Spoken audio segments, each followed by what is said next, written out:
It's not. Maybe it's my fault. Is it my fault? It's not my fault. Nice. That's always good.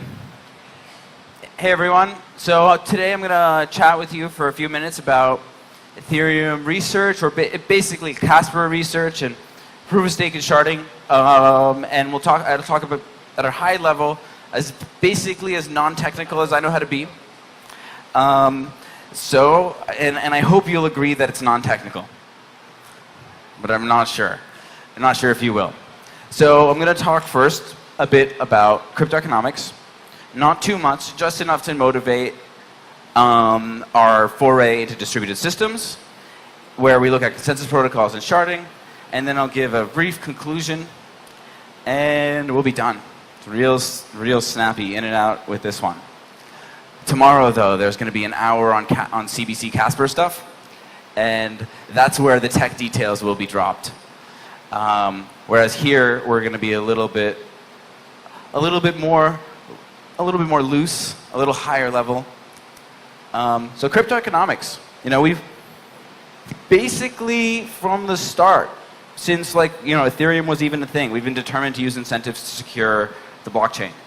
Basically, Bitcoin is supposed to be secured economically, and the incentives are supposed to just work. I've heard many a Bitcoiner say exactly these words: Bitcoin incentives just work. I think we've kind of always been skeptical of that, because Bitcoin is the first blockchain. Why would it be perfect? But we've always believed in the idea that we should use incentives in blockchain, right? This is something that maybe came out of the Bitcoin space, but something that we see much less and less throughout different cryptocurrency or blockchain projects today. So we developed notions of economic security back in 2014, and we looked at different notions of equilibrium 2014, 2015, and we kind of we talked about bribing adversaries, and we built up this language for thinking about the security of protocols in economic terms, as opposed to in more traditional distributed systems terms. And we found a bunch of stuff. I'm not sure if I'm. There we go. We found that Bitcoin incentives don't just work, actually. It turns out that it's not so simple, and that it's not even a Nash equilibrium to follow the protocol. So we considered some notions of equilibrium, and the first most basic one that we all consider is Nash equilibrium. And it turns out that Bitcoin is not a Nash equilibrium. And this is something that we can thank the selfish mining people for, Itai Eyal and Gunsirer. So Bitcoin incentives don't just work, unfortunately. And also, more notably, perhaps, oh man, I've gotten some shady connection with my clicker here. It's not any other stronger notion of equilibrium either. It's not a Nash equilibrium to follow the protocol.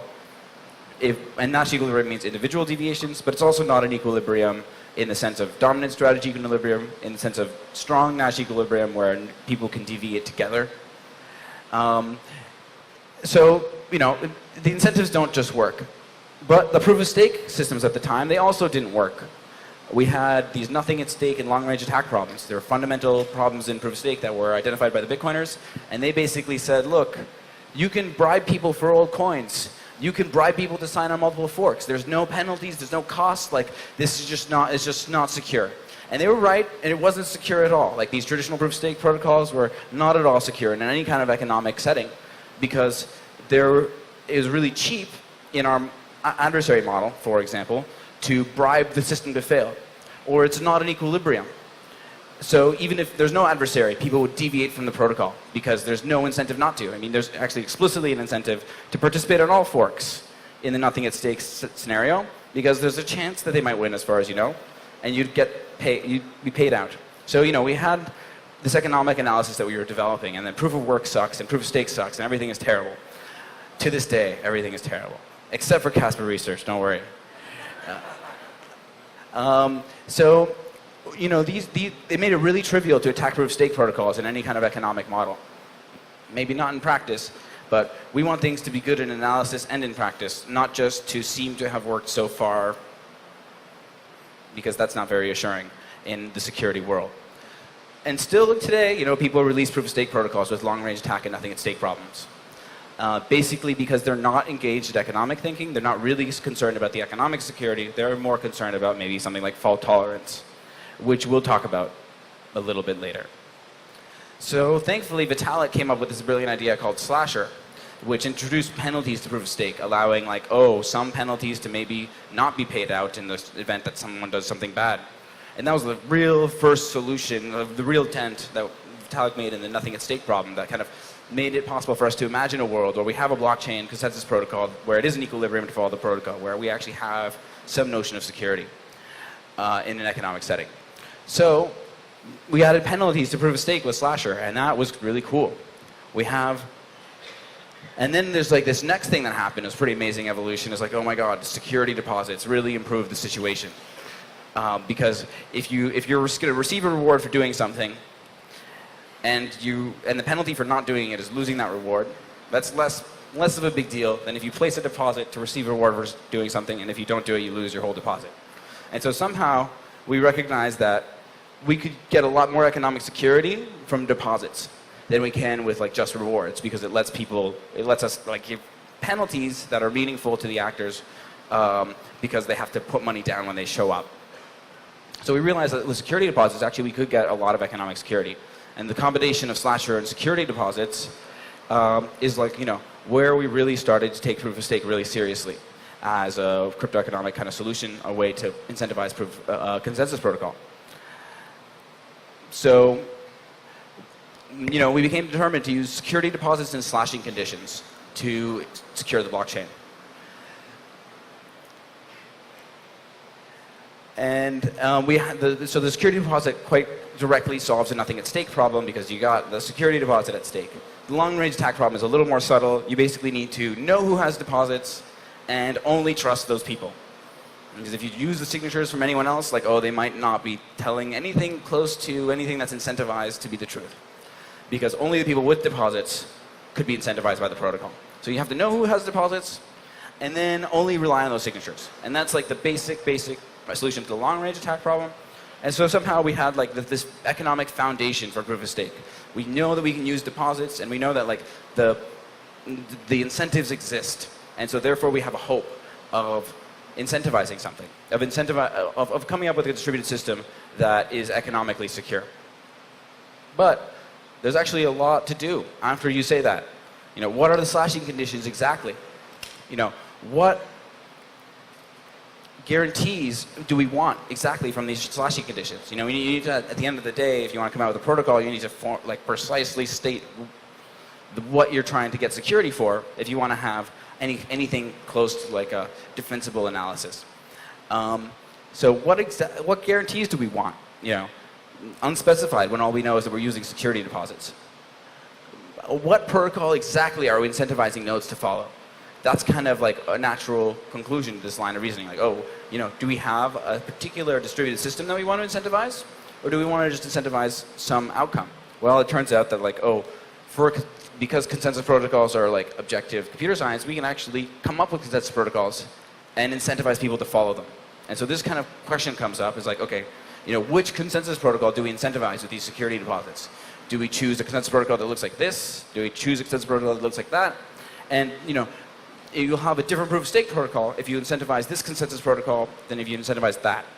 And so the rest of my talk is about distributed systems and some of the distributed systems work that we had to do to make secure distributed systems, economically secure distributed systems. So I'm going to talk about consensus protocols. So consensus protocols are used to guarantee that nodes make a consistent decision in a distributed network. Nodes on the network, they're seeing different stuff, but they got to make decisions that are consistent. And they can only do this if there's not too many Byzantine faults, and this is kind of a fundamental thing. If all the nodes they're listening to make the same decisions are all really bad, they can make them make different decisions by showing them just independent stuff. There's a kind of fundamental problem in consensus that if there's too many Byzantine faults, which means malicious actors, then the thing won't work out, and we're not going to be able to make consistent decisions in a distributed network. So consensus protocols, this is already kind of a lot. We're in a distributed network, we're making consistent decisions, and there's a notion of faults that nodes might not actually behave according to the protocol. which is actually exactly perfect for our context of economic analysis, where we want nodes to be able to deviate from the protocol. We want to consider faulty behaviors because they might be profitable. And we want to make sure that actually faulty behaviors are not profitable. So we normally have safe consistency and liveness. These two basic things that we want out of our consensus protocols. We want them to make consistent decisions, and we want them to eventually make decisions. These are very traditional definitions, and these are still today very much what we want to achieve with consensus protocols, and what we want with any proof-of-stake protocol. Eventually, it'll click through, I swear. Maybe if I point different angles. Oh, there we go. Here we go. Maybe I'll walk to the other side of the stage and just hang out over here. There we go. So, these are the two properties we always kind of want.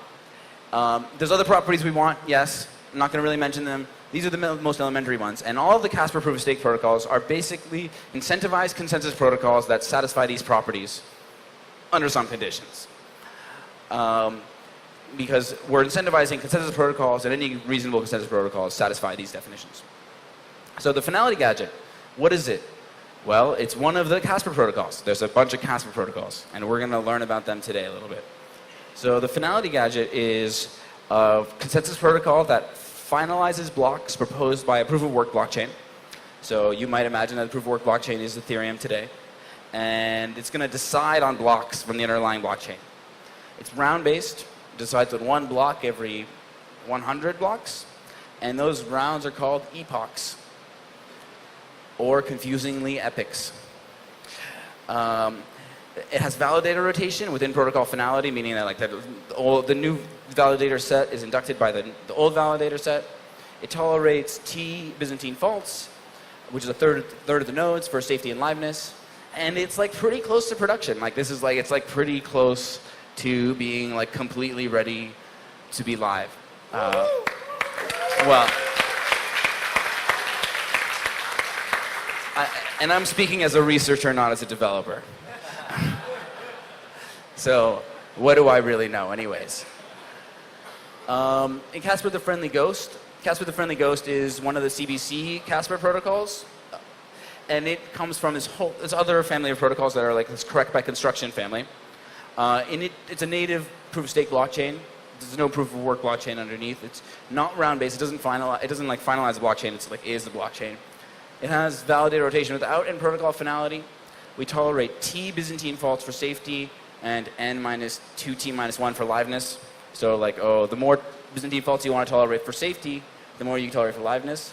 This is basically the amount of nodes that the protocol tolerates for you. The amount of Byzantine faults that it tolerates for you and that it tolerates for me might be different because we can choose different numbers t here. So I could tolerate safety for a different number t than you, and if I choose a smaller number, I'll get liveness faster. If I choose a bigger number, I may not get liveness, but at least I can tolerate more Byzantine faults and make consistent decisions with other nodes that are tolerating that number of faults. And we're not as close to production, but it's soon anyways. So this is, and both these protocols though have some things in common. We can handle nodes with variable weight. A lot of consensus protocols, traditional ones, have every node with weight 1. We do variable weight nodes. We can detect protocol faults from Byzantine faults from protocol states, and this is super important for the incentive mechanism, so that it can do the work of penalizing deviations from the protocol. We have asynchronously safe finality, which means that no matter what the future arrival order messages, the decisions we've already made are going to be consistent with all of the protocol following nodes. So the safety, the consistency of the decisions is not dependent on any timing assumptions whatsoever. Liveness, on the other hand, because of FLP impossibility, is going to be not asynchronous in either of these protocols. And each of them let us explore the whole trade-off triangle of basically this trade-off where we can only have 2 of 3 nice things: low latency, low overhead, and a large number of nodes. So all of our protocols let us explore the triangle in all directions. We can parameterize them to have finality really quickly at much higher overhead for the fixed number of nodes. We could keep the overhead the same for a variable number of nodes, but delay the finality so that we don't have an increase in overhead with an increase in nodes. So you can have we can have low latency finality protocols. We can have high node finality protocols, and we have low overhead protocols. All these considerations seem pretty important for decentralization, or for the blockchain. And so in my worldview, we like something in between. But there's a lot of maximalists out there. A lot of projects really want just low overhead, or just low latency, for example. Sharding. So we got two kind of sharding solutions also. We got these Ethereum L2 sharding, which is you're going to hear about next. And they focus on making sure that blocks are available, and the blocks are valid, and that some MVP of sharding will ship soon, which everyone always loves. And the CBC-Casper sharding research, on the other hand, focuses on sharding consensus and on cross-chain atomicity models, not so much on availability and validity, but more on hardcore features like shard mobility and load balancing, which maybe today is sci-fi, but is still research that I think will lead ultimately to something that is live in production. So we're getting to the end of my talk here.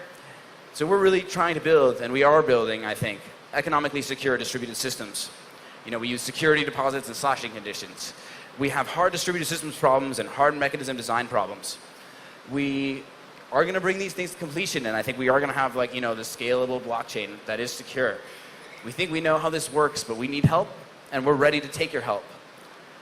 On the other hand, with governance, we maybe have much more uncertainty about how it's going to work in the future, and so we also need help there, but a different kind of help, I guess. It's not so much of a do the work as much as ideate and try to figure out what is the future of blockchain governance. And because this is an incredibly powerful technology, it will have consequences for humans, and so governance ends up being a really important question. So thanks for listening, thanks for having me, and excited to hear from you.